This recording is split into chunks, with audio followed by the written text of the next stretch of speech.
Welkom by Leereenheid 3.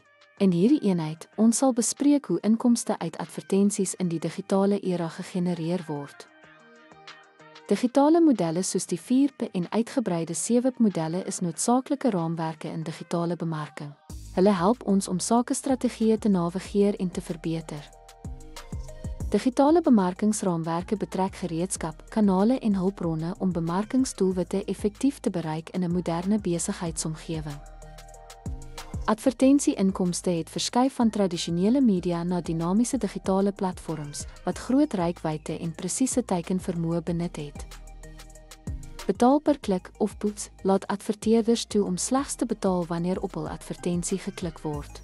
Jy sal dit gewoonlik in soekengines en sosiale media sien. Koste per indruk of CPM behels die betaling vir elke 1000 kyke van 'n advertensie. Hierdie model is gewild in vertoonadvertensies. Geaffilieerde bemarking laat uitgewers kommissies verdien deur produkte te bevorder. Dit word dikwels in blogs, resensiewe berwe en beïnvloederinhoud gesien. Geborgde inhoud integreer handelsmerkpromosie naadloos in 'n platform se inhoud. Dit sluit inheemse advertensies en beïnvloedersvennootskappe in.